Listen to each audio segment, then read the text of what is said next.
Hello and welcome to the last episode of building Messerschmitt Bf-109. This episode is about weathering.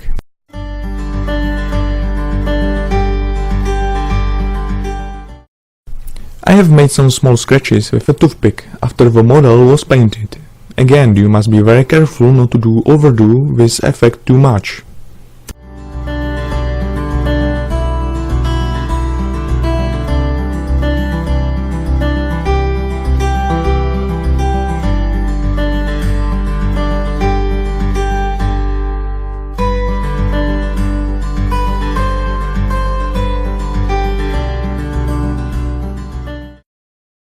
Then I have sprayed a few layers of the clear varnish, but you could already see this in the previous episode.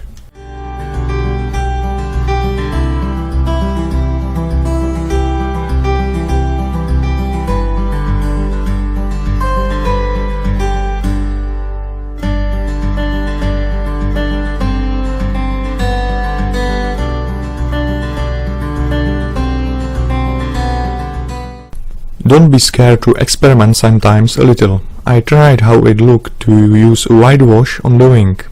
Okay, it looks interesting, but I still prefer dark wash anyway. I use dark brown color, it is perfect for German camouflage. I apply AK panel liner wash with a paintbrush to all panel lines and rivets.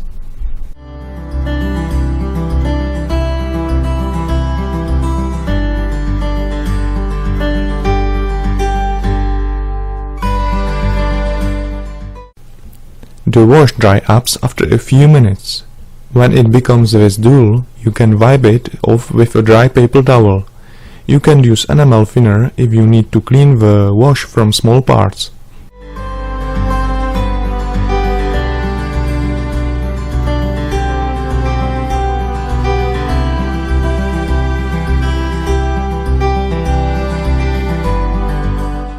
I use the same technique on the rest of the plane.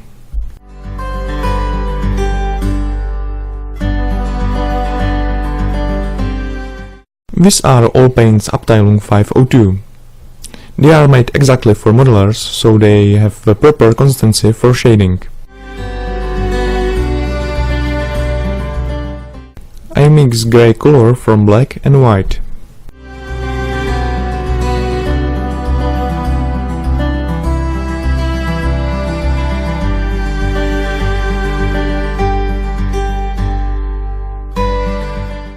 Then I take a small amount of the paint on the brush. This way I can nicely paint shades and highlights on the flaps. It's quite easy. I do not stop with the flaps only, but I do the shadings on the whole plane.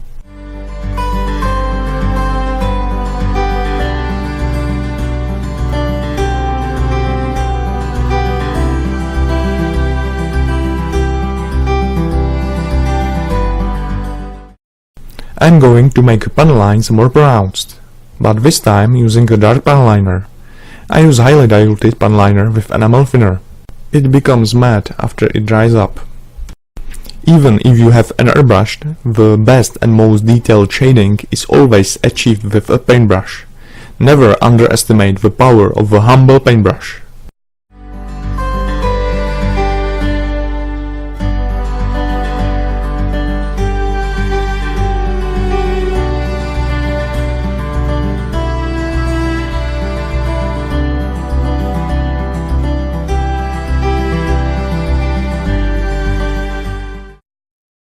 I imitate the dust in the undercarriage with a brown oil paint.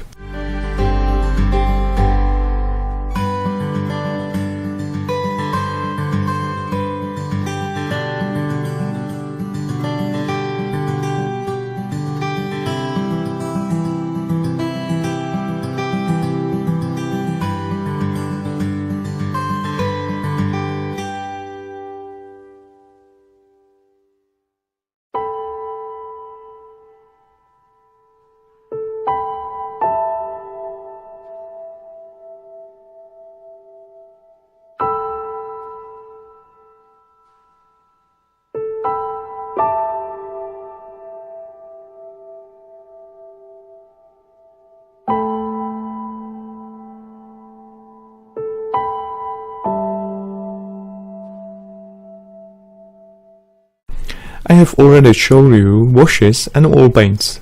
Now let's continue with dry pigments. You can create very nice effects when you use them correctly. If you are building armored fighting vehicles, then you probably know pigments better than me. I apply pigment called Europe Earth into undercarriage shaft and fix it with a pigment fixer.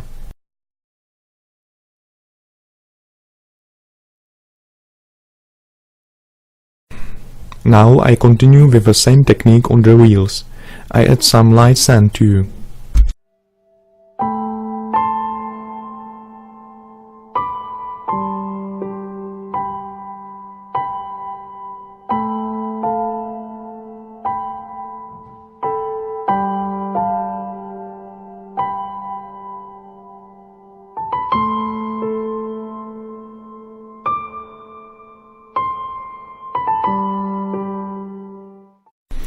The dry pigments are greasy, so this time I do not use pigment fixer.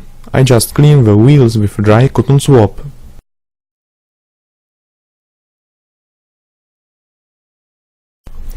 And here you can see the difference between pigments and washes. It is immediately apparent. I imitate some sketches with a foam and silver color. It's a quite easy technique, but the results are more or less random. Very interesting effects on the model are traces of the exhaust gases from the exhaust pipes.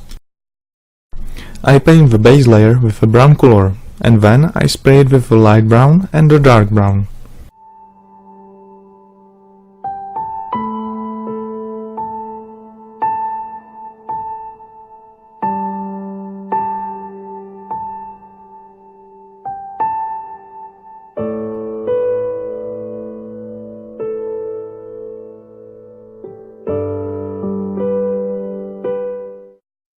Next, I apply the dry pigments.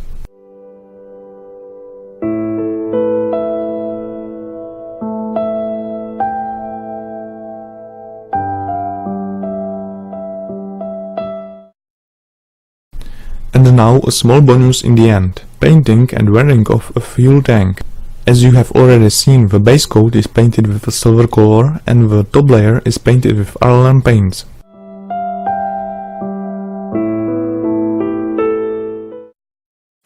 I make scratches using a toothpick.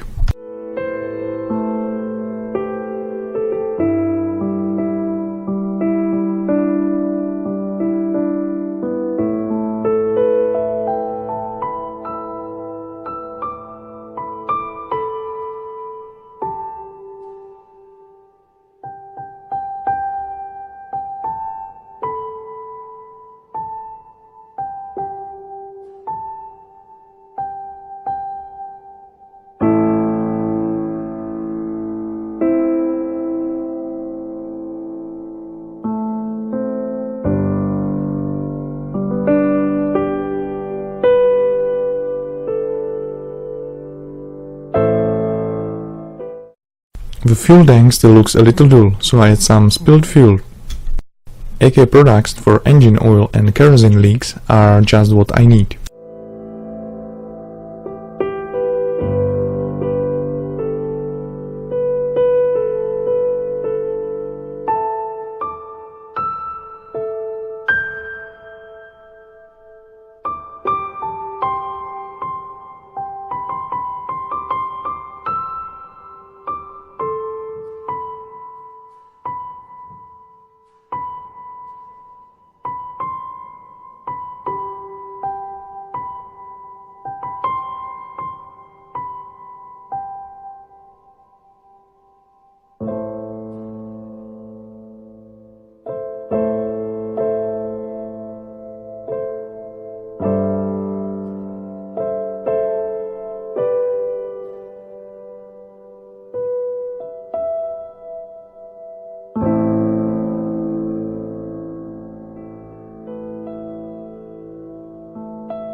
And that is really all for today.